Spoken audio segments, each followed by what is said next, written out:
这种假诈骗剧本啊，最近在很多平台都看得到，不只是银行门口，也有人说在车站啊、公园啊、百货公司遇到类似的情节。Hello， 欢迎回到麦狗片养周报，我是佑。麦狗片养周报精选每周最多人转传的网络传言，并会协助大家查这些传言到底是真是假。如果你跟我们一样重视网络资讯的正确性，快按下小铃铛订阅麦狗片，跟我们一起打击谣言，提高资讯防御力。快速一下预告本集的精华，首先是冰箱里放坚果腌渍物竟然会产生致癌物质，还有劳健保正在清查职业工会300万劳工的年资可能归零。最后是好心借陌生人热点账户有可能被盗光，这些真假讯息我们就来一一查证，一起看下去吧。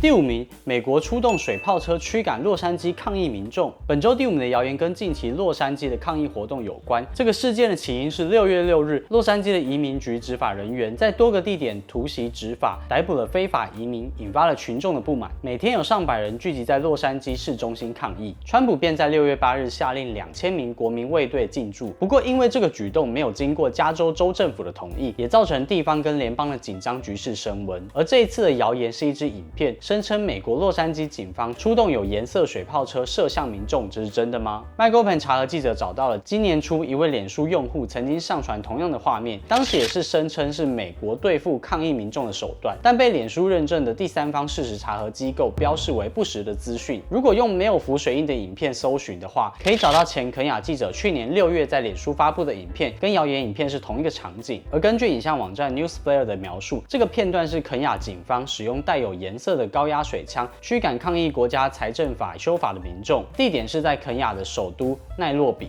路透社、半岛电视台、天空新闻网等媒体在去年6月也都有相关的报道哦。虽然这个谣言影片跟近期的洛杉矶抗议无关，不过洛杉矶的事最近也是受到了不少的关注。这个事件其实跟美国的移民政策执法有很大的关系，尤其是洛杉矶本来就是一个移民很多的城市，在当地生活或工作很多年的人，可能只是缺一张合法证件就会被突然带走，甚至遣返，所以很多民众才会不满，觉得整个政策太强硬、太不近人情。而川普出动国民卫队进驻的这个举动，也让地方政府觉得联邦越权介入，而演变成地方跟中央的政治冲突。目前情势还在发展中，不知道会怎么落幕，大家可以持续关注看看哦。第4名。冰箱放坚果、腌渍物、淀粉食品会产生致癌物质。本周第4名的谣言是这一支影片，内容提到，如果一直在冰箱里放着腌渍物、坚果和淀粉类的主食，冰箱的低温会加速细菌的滋生，导致食物变质，甚至产生致癌物，这是真的吗？麦狗片咨询了林口长庚临床毒物中心主任严宗海，请专家分别对这3种食品来解释。第一是传言提到的腌制食品里面的亚硝酸盐，在低温下容易转化为亚硝酸类，是对人体有害的物质。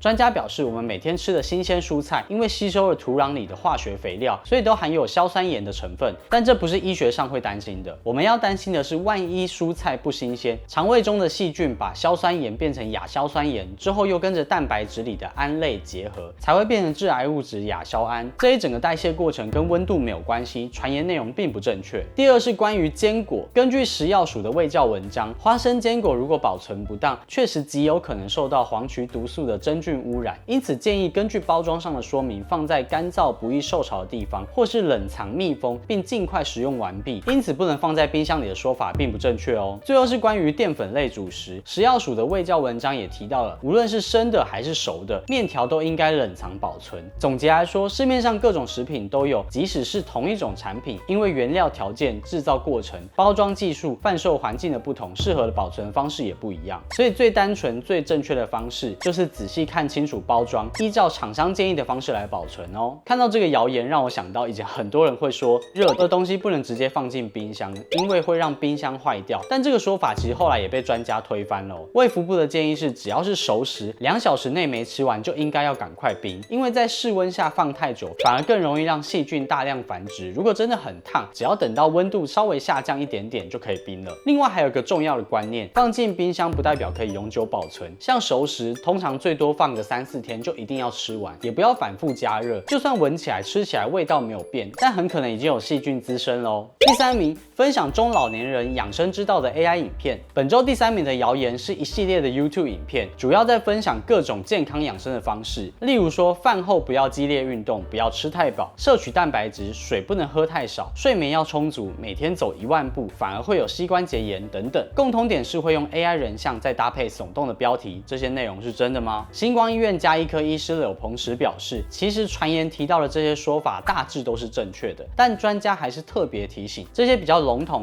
缺乏脉络的养生建议不能直接套用在每一个人身上。例如传言提到日行万步可能造成膝盖负担过重，临床上确实会遇到年纪大的人为了身体健康而去运动，但因为肌力柔软度跟不上，反而会造成运动的伤害，或甚至有退化性关节炎的患者，医师就会建议应该先治疗好，再进行一些合适的运动。所以像这个例子是有一些前因后果跟脉络的，如果只看标题，就会误以为年纪大的人不能走太多路，而误解了整体的观念。总结来说，传言提到的养生之道大多符合卫福部跟各大医学中心的卫教，但大家可以把这样的内容当作是一种提醒就好，不必恐慌或过度解读。如果有任何疑虑，都建议寻求医师、营养师、护理师等专业人士的协助哦。很多人看到这种养生影片，第一想到的可能就是传给家人，毕竟大家都希望家人健康嘛。但如果我们真的在意他们，那资讯的正确性就更不能马虎了。收到这一类的资讯时，我们可以先看看以下3点：一，这是谁说的？是医师本人现身说法，还是只有 AI 模拟的假人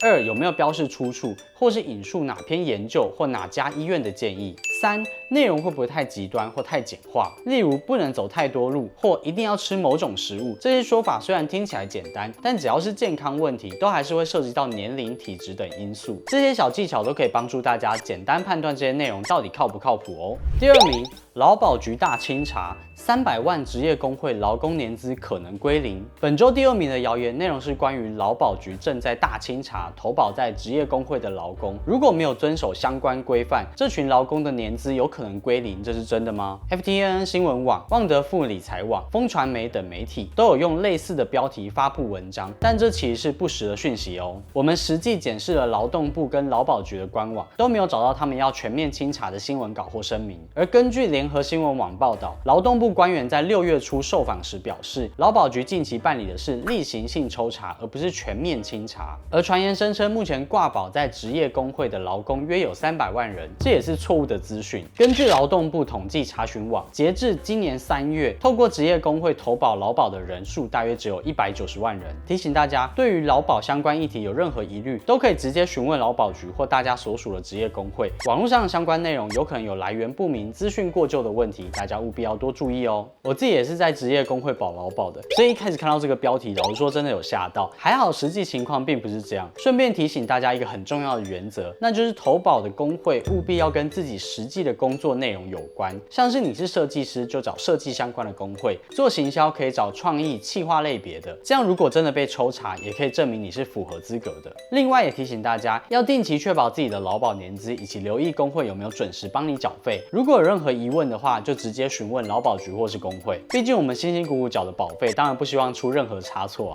第1名，借陌生人手机热点账号却被盗光的新型诈骗。本周最热门的谣言是这一支影片，影片中的网友描述自己在银行门口遇到一位女子请求借用热点，并要求她点击验证视窗。这位网友马上察觉有异，立刻关闭热点。事后查资料才知道，如果点击了验证视窗，账号就有可能被盗，这是真的吗？台湾数位安全发展协会理事长刘彦博表示，这个影片叙述的场景跟实际的资讯安全流程并不符合。例如，银行跟支付工具通常都会有多重验证机制，并不会只透过一个弹出视窗验证就可以授权他人登入。而且分享热点这件事本身也不会导致账户被害，除非使用者被进一步引导开启可疑网站，或是下载恶意程式，不然单纯连线是无法被攻击的。刑事警察局预防科科长林书立也指出，这段影片很有可能是从抖音上流传过来的假剧本，目的只是为了赚取流量，实际上并不符合台湾的状况。还是要提醒大家，如果看到这种不明的诈骗资讯，在确认内容属实之前，不要随便的转传或是散布。虽然大家都是出自善意，但这样的不实案例可能会导致不必要的社会恐慌，也会影响大家对真正的诈骗的敏感度哦。这种假诈骗剧本最近在很多平台都看得到，不只是银行门口，也有人说在车站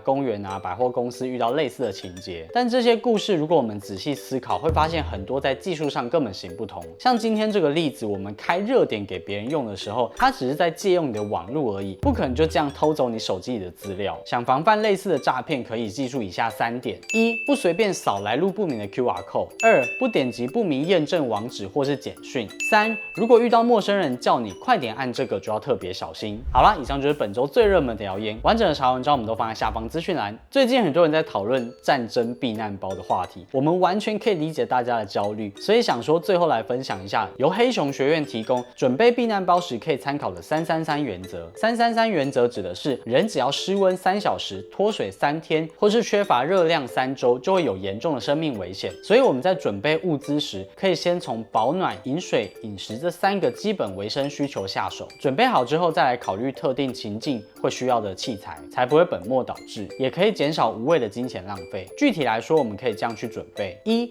准备好外出避难时会需要的保暖衣物； 2、每人每天会需要体重乘以30cc 的水，也就是说60公斤的人每天会需要1800cc 的水。3、成人平均每天会消耗的热量，男生大约是2500卡，女生大约是2000卡。最后还要记得准备接收讯息会需要的收音机。最坏的事不一定会发生，但是做好这些准备，可以让自己在极端情况下更有办法冷静应对哦。那我们就下次影片再见啦，拜拜。